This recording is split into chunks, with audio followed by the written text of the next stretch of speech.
and they put the bomb and they tied it to the transmission. So when he put it in reverse and that yoke spun, it pulled that cord and it blew him up in the car. Mel Chancey, a former president of the Hells Angels, has finally broken his silence, unveiling the raw, untamed world of the notorious biker gang.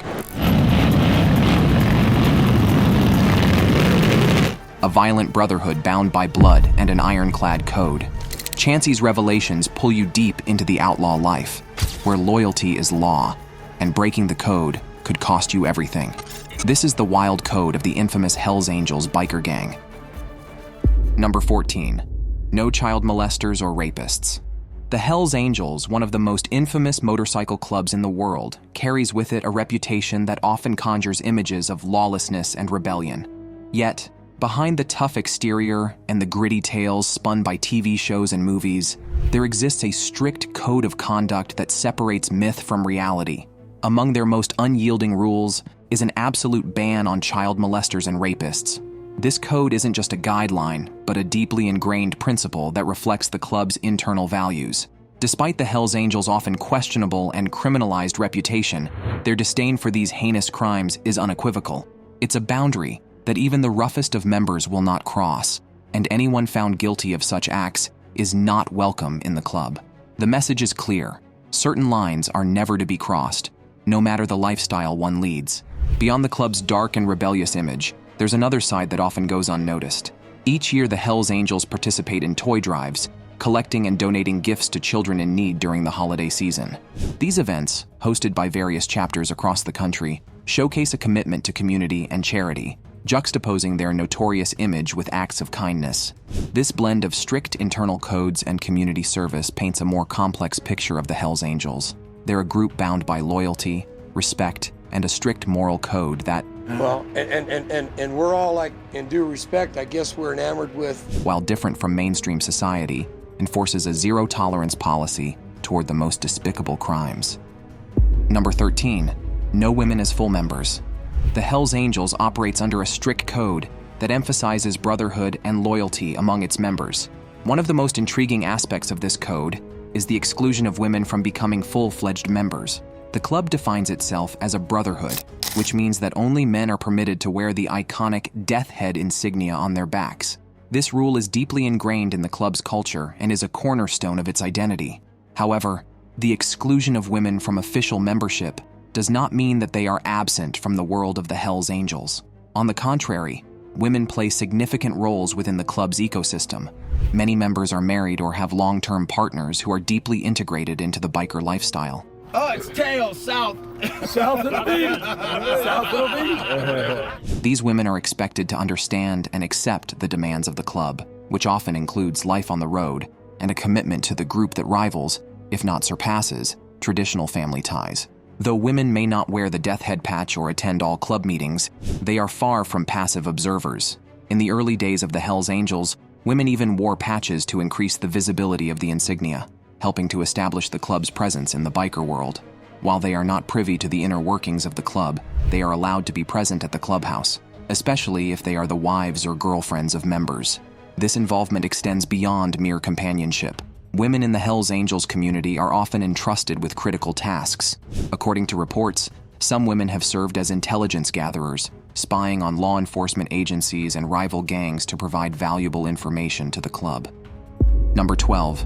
Controlled drug use. The Hells Angels, notorious for their tough image and rebellious lifestyle, have a surprisingly structured approach to drug use within the club. While members have openly indulged in marijuana and alcohol, the club enforces strict guidelines to manage the chaos that can accompany drug use. These rules aren't just about maintaining order, they're also about preserving the club's reputation. One of the most significant rules is the outright ban on heroin and needles. The club understands that certain drugs can not only damage an individual's life, but also tarnish the entire organization's image. The use of hard drugs like heroin is strictly forbidden, as it's seen as a liability that could bring unwanted attention from law enforcement and the media. Other rules are more situational. For example, during club meetings, members are prohibited from smoking weed or even cigarettes. This rule, highlighted by Mel Chancey, one of the most famous Hells Angels, is enforced to maintain focus and decorum during discussions. Chicago, Illinois, and if I was in Chicago and I didn't say hello to my good friend Mel Chancey, I'd be in big trouble. The club's leadership also emphasizes the importance of being mindful of members who might be on parole, probation, or subject to drug testing. In these cases, spiking drinks with drugs is strictly forbidden to avoid unintentionally getting a fellow member in trouble. Interestingly, there was a time when the Hells Angels banned stealing from drug dealers during transactions, a practice known as drug burns. The rationale was that stealing could harm the club's reputation and draw unwanted heat from law enforcement. These rules reflect a calculated approach to drug use within the Hells Angels, a balance between indulging in the outlaw lifestyle and maintaining a sense of order and respectability. The club's code around drug use underscores the importance they place on reputation, loyalty, and brotherhood. Number 11. No association with law enforcement. The Hells Angels' strict code includes an unwavering stance against law enforcement. A police investigation outside the Springfield Hells Angels clubhouse. Fox 40's Rowena Shaddix spoke with members of the infamous biker group who said they were not there to cause problems. This rule seems obvious, given the club's rebellious reputation, but it's more than just a preference. It's an ironclad rule. If you're a cop, jail guard, or even a security guard, you're automatically disqualified from becoming a member of the Hells Angels. The reason? A fundamental conflict of interest. The Hells Angels see themselves as outsiders operating on the fringes of society, where rules are made by the club, not by the state.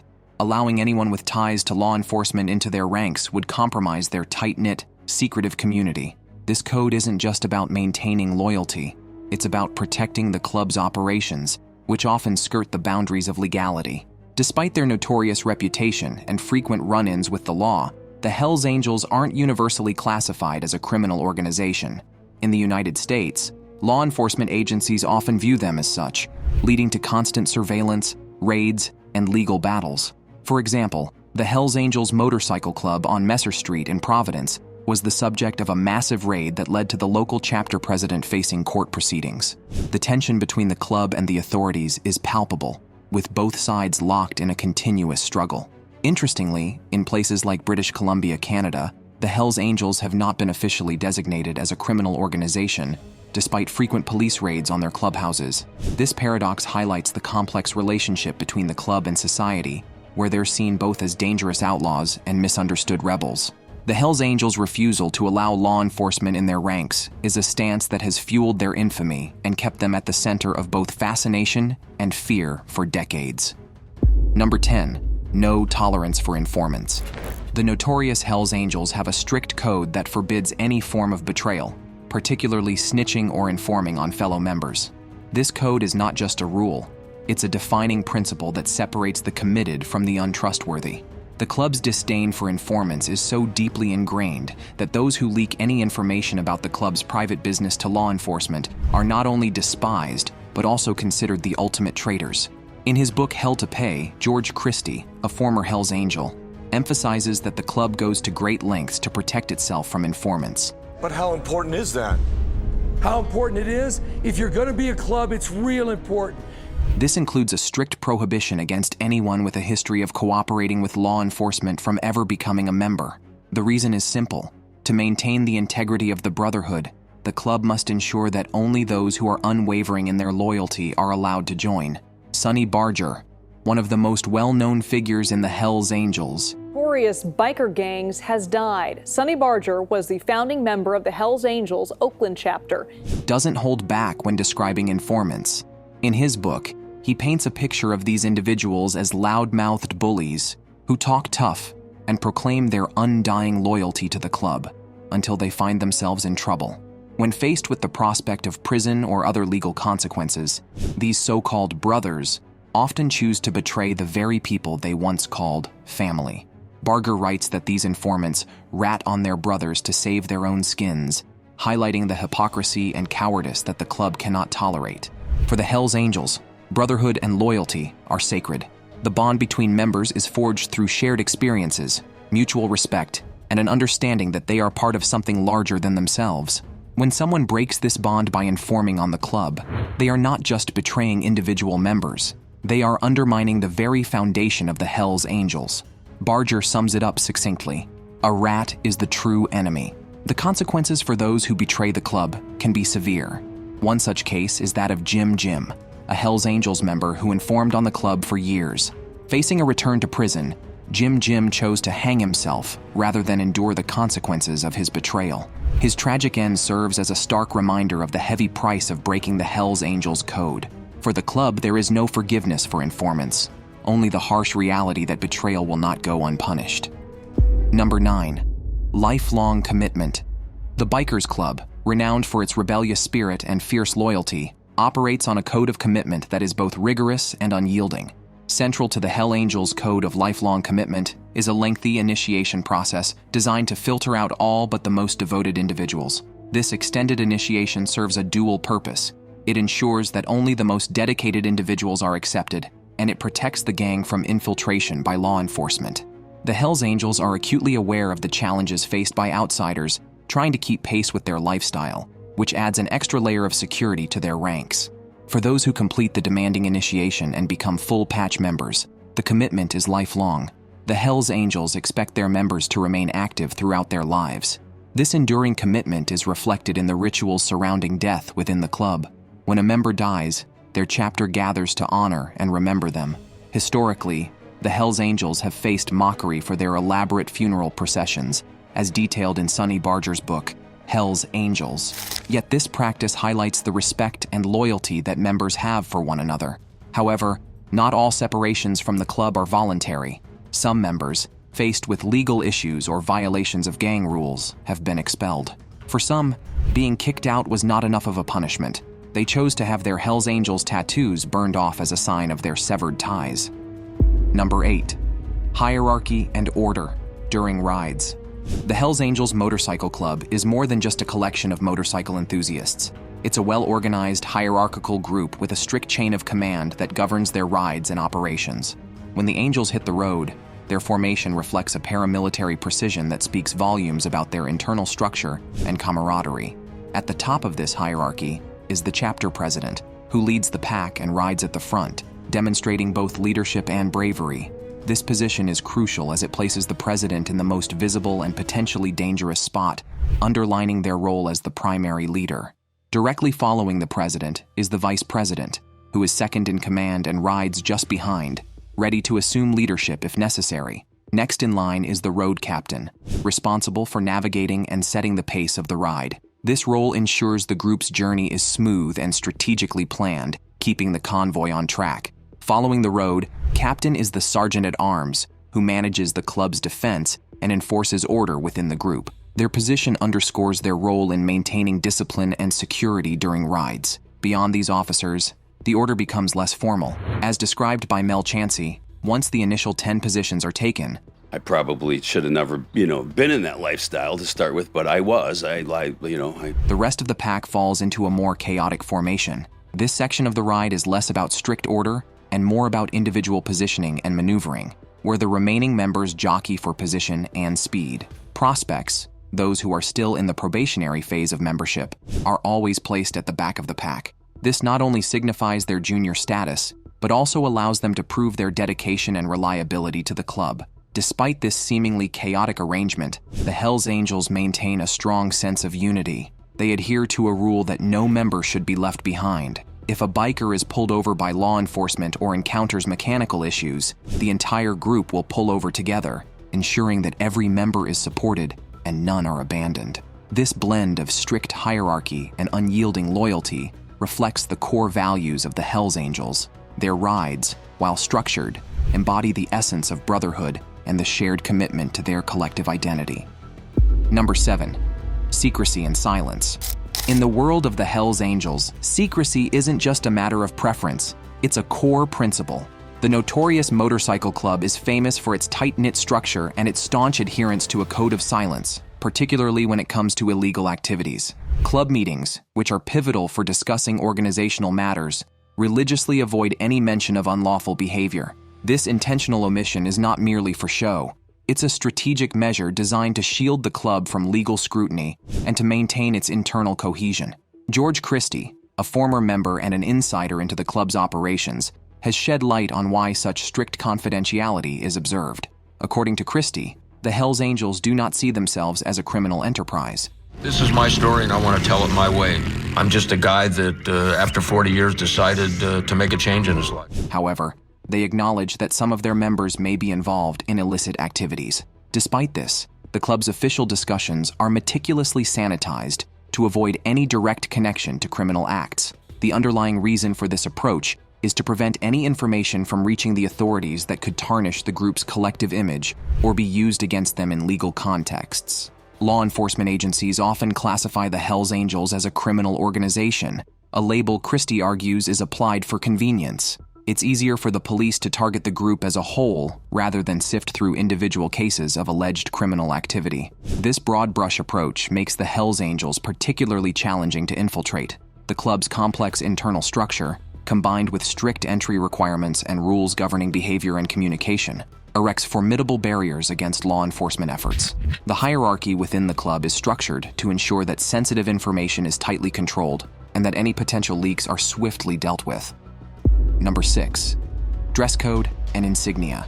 The Hells Angels Motorcycle Club is renowned for its striking and intimidating dress code and insignia, a modern twist on the ancient tradition of heraldry. Just like medieval warriors, Hells Angels members sport a distinctive set of emblems and patches that symbolize their allegiance and identity. Prominently displayed on their vests and jackets, these symbols are more than just decoration. They are the essence of their brotherhood. The Hells Angels' commitment to their emblems is so fierce that they've gone to great lengths to protect their imagery legally. Was filled with hundreds of motorcycles that belong to Hells Angels members. Now, they are here. The club's founders were forward-thinking enough to patent and secure their iconic symbols under copyright law. This legal protection prevents unauthorized use and deters individuals from casually adopting their symbols, which could lead to severe consequences. The Hells Angels website emphasizes that the use of these symbols is strictly controlled, and the enforcement is as ruthless as it is legal. According to Sonny Barger's autobiography, Hells Angel, The Life and Times of Sonny Barger, the dedication to their patches is almost sacred. Members of the Hells Angels are known to be fiercely protective of their insignia, willing to go to extreme lengths, including violence, to defend their symbols and their club's honor. The Hells Angels logo, featuring the iconic Death Head with a winged skull, is not just a badge but a statement of their identity and power. Sergeant Jacques Lemieux, a Canadian expert on motorcycle gangs, highlights the significance of these symbols. To him and many others, the Hells Angels are not just any biker club. They are the most formidable and influential group in the motorcycle world. Members are required to display their patches whenever they gather, a ritual that reinforces their commitment to the club and its values. This display is more than just tradition. It is a declaration of loyalty and solidarity among members. The unmistakable insignia ensures that their presence is felt and their reputation is maintained. Whether on the road or at a gathering, the Hells Angels' distinctive dress code is a constant reminder of their unity and the lengths they will go to protect it. Number 5. Strict membership process. The Hells Angels Motorcycle Club follows a strict process for admitting new members. The Hells Angels call themselves a club, the Hells Angels Motorcycle Club. There's charters. This intricate system ensures that only those who are truly dedicated and share the club's values make it through to full membership. The process, which can take several years, is designed to filter out anyone who might not fully understand or commit to the Hells Angels way of life. According to Jay Dobbins, a retired ATF agent who infiltrated the Hells Angels during Operation Black Biscuit from 2001 to 2003, the path to becoming a full-patch member is a long and demanding journey. Initially, a prospective member, or associate, starts by spending time around the gang. This stage is crucial for building relationships and demonstrating loyalty. The gang observes how associates interact and whether they fit in with the group's culture. If an associate shows promise, they may be invited to become a prospect. This stage is characterized by a minimum 1-year commitment, during which the individual must prove their dedication and endurance. The lengthy prospecting period serves as a barrier to ensure that only those who can maintain their loyalty over time and under challenging conditions become full members. This time frame is also a strategic move to deter law enforcement from maintaining an undercover presence for such an extended period. During the prospect phase, members wear distinctive patches that signify their status. Initially, prospects are given a bottom rocker patch, such as Arizona, which identifies their local chapter. Once they achieve full membership, They are awarded the top rocker patch bearing the club's name, Hell's Angels, and the central death head emblem. This patching process is not only a mark of achievement, but also a significant element of the gang's hierarchy and pride. Achieving full membership requires a unanimous vote from existing members of the charter. This means that even a single negative vote can prolong the prospect's tenure.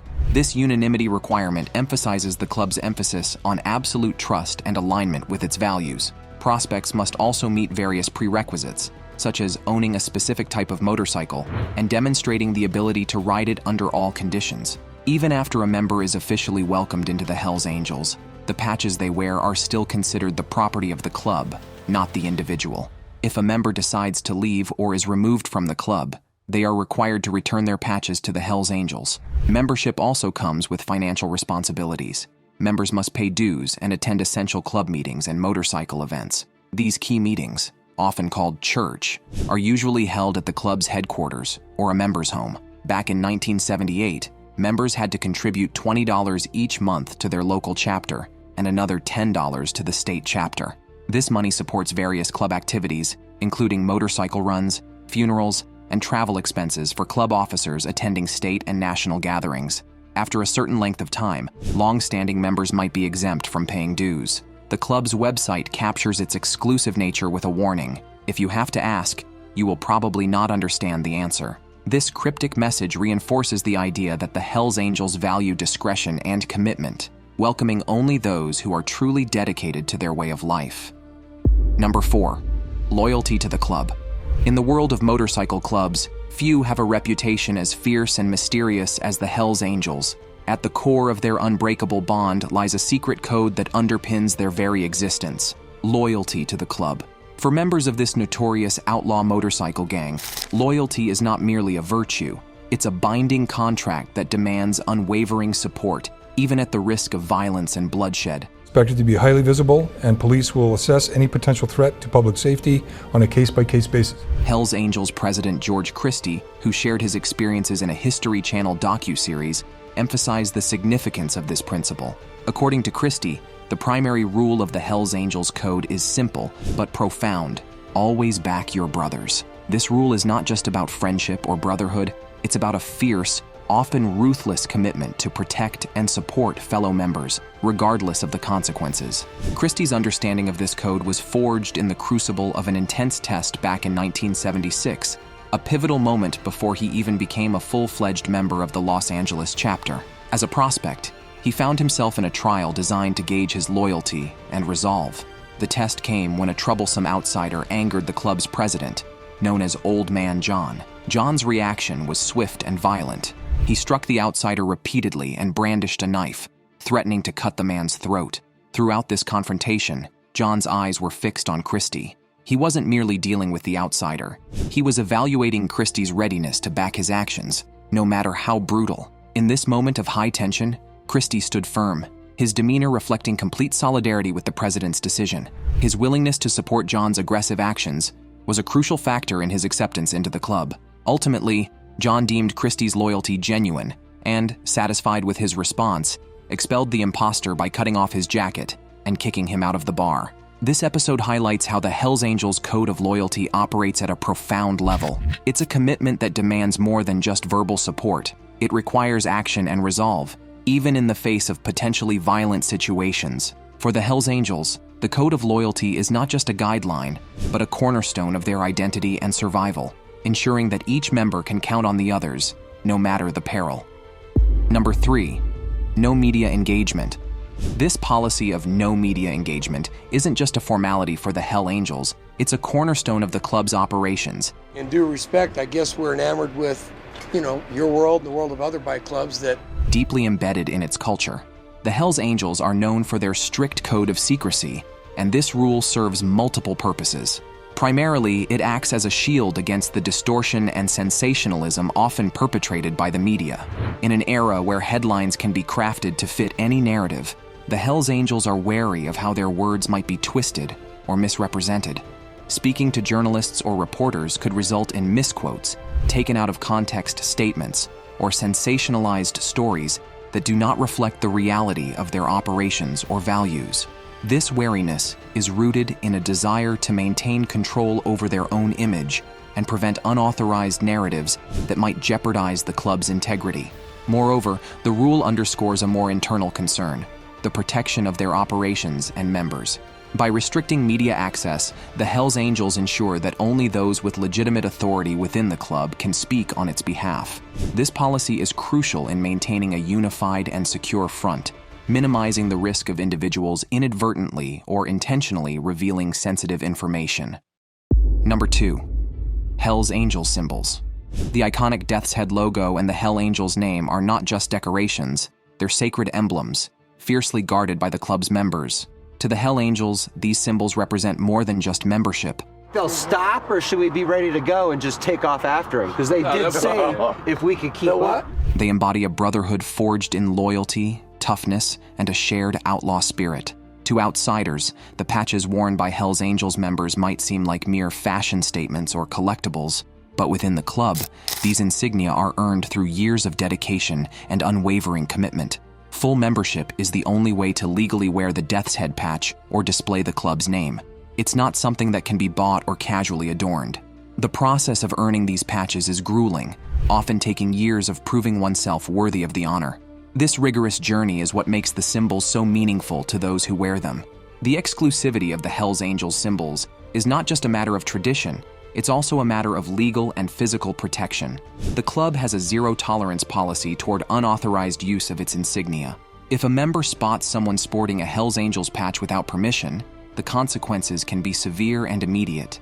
Stories abound of non-members having patches ripped from their backs, often followed by a painful and bloody reminder of the club's rules. This swift and brutal response serves as a powerful deterrent, reinforcing the sanctity of the symbols and the seriousness with which the club takes their unauthorized use. But the Hells Angels don't just rely on physical enforcement to protect their trademarks. The club is equally vigilant in the legal arena. Over the years, they have taken legal action against companies and individuals who attempt to profit from their symbols without authorization. This legal strategy has proven effective, as the club's logos are protected by trademark laws across the globe. Intellectual Property magazine once noted that the Hells Angels' swift and decisive actions against imposters and counterfeiters have made their patch a mark of authenticity in the world of outlaw motorcycle clubs. Number 1. Punishment for breaking the code. The most critical aspect of the existence of the Hell Angels is the enforcement of rules, an unyielding system where the stakes are high and the consequences are severe. The most important rule in the Hells Angels code is the mandate to avoid breaking other rules. This regulation isn't just about following orders, it's about understanding the gravity of membership. Each member knows that the club's rules aren't open to interpretation or casual disregard. They are to be followed with absolute loyalty, and any deviation from this expectation can lead to severe repercussions.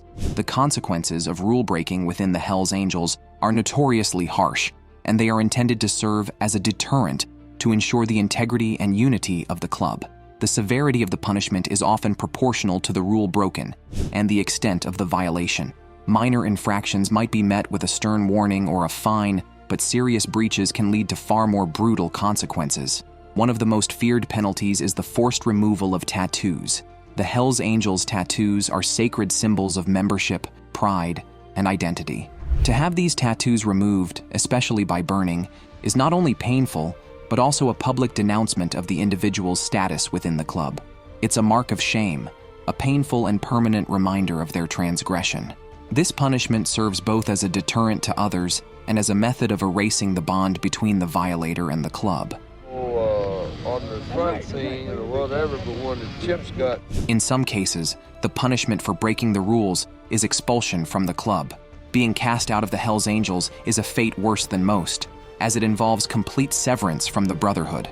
An expelled member is not only stripped of their patch and standing, but is also expected to cut all ties with other members. This isolation can be as devastating as any physical punishment, as it removes the individual from the very community that once defined their identity. Do you think the Hells Angels are still a significant threat to our communities and country, or has their influence waned in recent years? Let us know your opinion in the comments below.